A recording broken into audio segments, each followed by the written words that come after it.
Hey guys, welcome back to Mo's Game Table. Today we're going to take a look inside Blade and Bow, The Ancient World at War. This is a game designed by Mike Nagel and is published by War Diary magazine. Well, I just got this in the mail thanks to Roy over at War Diary sent me a copy so I could check it out and really appreciate that. I don't have a lot of Ancients games, so it's going to be pretty interesting to check this one out. And the best part about this is a quad game. This is not just one battle or one war. This is 4 separate battles inside one box. So you get to check out 4 different situations, 4 different tactical problems to work through. And I think that's awesome. I always love when you get the 4 games in one box. So let's take a look at the back of the box and see what this game's all about. Blade and Bow allows players to engage in combat with ancient armies in 4 classic battles: Marathon, Thermopylae, Plataea, and Mycale. Each battle is fought on its own 17 by 22 inch map, each showing the unique terrain of the area. The battles show the evolution of infantry combat from the adoption of the Greek hoplite formation through the Roman maniple and cohort. Refight 4 classic battles from the ancient world. Inside we get 283 laser cut counters, 4 17 by 22 inch maps, a 20-page rulebook, 2 player aid cards, 1 tracking card, 60 special event cards, and 4 dice. And at the top we can see an example of the map and the counters. And it is listed as moderate complexity. So let's take a look inside and see what we get. All right, we have our 46 deck of cards, a rule book, really tight fit in this box, counter sheets. Going to dump it all out because this is a very tight fit.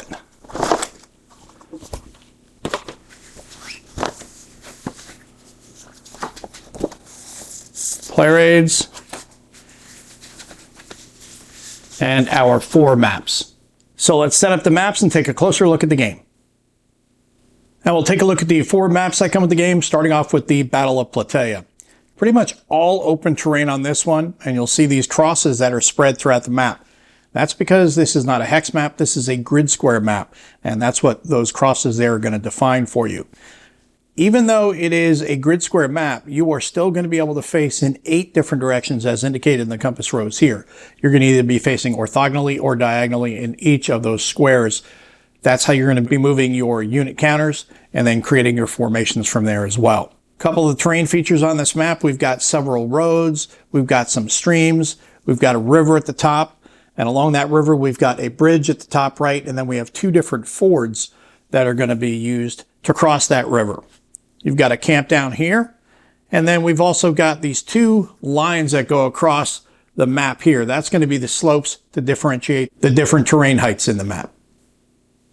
Next, we have the Battle of Mycale, and this is going to be same type of setup as the last map. They're all going to be the same, but now we've also got some rough terrain here across the map. You've also got the beach over on the right-hand side. Next is the Battle of Marathon. We've got a river along the top, and then we have swamp over there at the top right. We've got a couple different slopes, so that's going to be a couple different changes in terrain on both the left-hand side and the bottom, and again, the ocean on the right-hand side. And lastly, we have the Battle of Thermopylae, and you can see here there's going to be a lot of different terrain heights on this map with these slopes close together, just like you see in a contour map. Next, we'll take a look at the player aids that come with the game. First up, we have the terrain effects chart. On the left-hand side, we have the different types of terrain that are in the game, and next to each, we have movement effects, range combat effects, and the melee combat effects. And on the back, we have an explanation of each of the unit counters, unit facing diagram, zone of control diagram, and a detailed sequence of play. On the next sheet, we have the scenario setups for both Plataea and Mycale, which will give you all the setup information as well as any special scenario rules. And on the back, we finish it out with Marathon and Thermopylae. And on the last sheet, we have the tracking chart. This is where we're going to keep track of our turns, unit losses, impulse and actions, as well as our rallied and routed units. Next, we'll take a look at the counter sheets that come with the game. These are done by Blue Panther, so they're nice, thick laser cut counters that are going to look great on the map. Not going to drill down into each of the counters, but you've got 4 different kinds of counters: leaders, combat units, status markers, and camps. We've got the camps on the bottom left and right, leaders along the bottom here, a couple of admin counters, and then the rest are the combat units. At the top left, it's going to tell you what type of combat unit it is, like here, the hoplite. There are 2 numbers at the top right. You have your missile defense in that black circle. Then the unit size density. This is going to tell you whether it is open, dense, or flexible. In a red box, it is dense. And then at the bottom right, we have the morale modifiers. You'll see over here the bows. There are a couple extra numbers. These are the ranged attack numbers. Then on the second sheet, we have the remainder of the forces, as well as some administrative counters at the bottom. And then the rest of these counters here with all these numbers are your density markers. These are going to be placed under heavy or flexible units to indicate the number of additional ranks of soldiers employed in that combat unit. Next, we'll take a look at a few examples of the action deck. And each of these cards has 3 separate areas. At the top, we have the melee commitment bonus. In the middle, we have the battle effect. And at the bottom, we have the command actions. The command actions, this is going to match the color of your commander, your overall commander. This is going to tell you how many command actions you'll have in that turn. In the middle, we have the battle effect, like we said. This is going to tell you the action you can take in that turn by either discarding a card or using that card. And then at the top, we have the melee commitment bonus. This is the bonus that will be applied to morale rolls when trying to enter melee combat. There is also one other card, and that is the reshuffle card. When this one shows up, immediately reshuffle the entire deck. And lastly, we'll take a look at the rules. This is a 23-page full-color rulebook. On the front cover, we have the table of contents listing out all the different rule sections and their associated page numbers. Start off with the introduction, then we get to the components, giving you a breakdown of everything that comes with the game, the maps, the action deck, the counters, all explained to you here, which we've already looked at. Then we get into the key game concepts: unit positioning, directional squares, zones of control. Remember, this is going to be on a grid square, not on a hex. So you're going to be thinking you may only face 4 ways, but you're going to be facing up to 8 because you're going to be facing orthogonally and diagonally as well. So that's pretty neat. Stacking is going to be pretty simple, only 1 unit per grid. Line of sight, morale, formations, unit ranks. That's what those other counters are for, to let you know how many ranks there are in each formation. The action deck, melee commitment points, effect text, command points. Then we get to the sequence of play on page 6. Gives you a breakdown of all aspects of the sequence of play. Our leaders, Zocs, movement, shield walls. We've got an illustrated example of movement, Ezoc effects, exiting weak Ezocs, exiting strong Ezocs. So there's going to be a couple of different zones of control. You've got strong and weak. Occupied squares, light units, medium units, heavy units, displacement, terrain effects, range combat, Ezoc effects, range, line of sight, arc of fire. An example here. Then we have a note. The diagram above shows the arc of fire for units facing either a square side or a vertex. The number in each box is the number of directional points it takes to reach a target unit in those locations.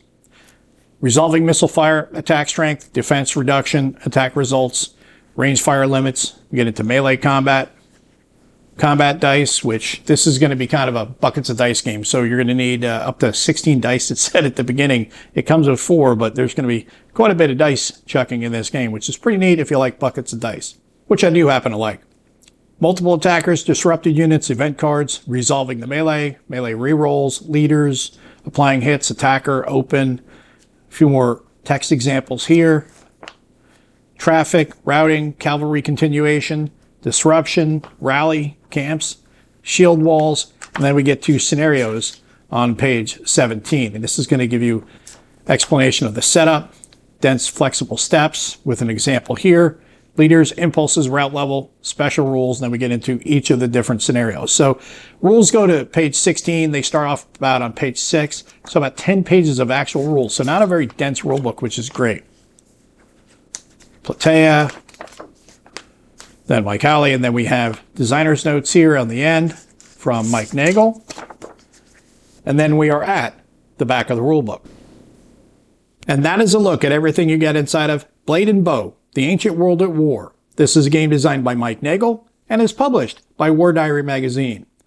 Well, War Diary had published a few games in the past But now they've got this new thing going where they're coming out with these box games. This is the third in this line of box games, and it's fantastic to see them pursuing this route. We've got Guadalcanal, 1914, and now Blade and Bow.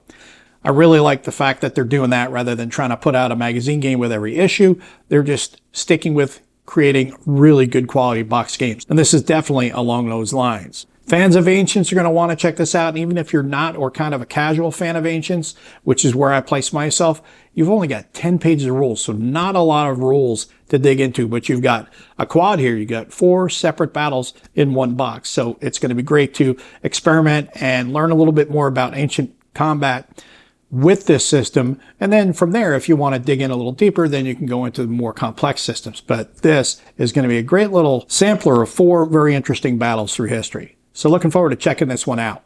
It's available now, so if you've not placed your order yet, go to the War Diary magazine website and place your order. Well, I hope that helps you guys out if you've been curious about this one. If you have any comments or questions, post them down below. Thanks for tuning in, guys. See you next time.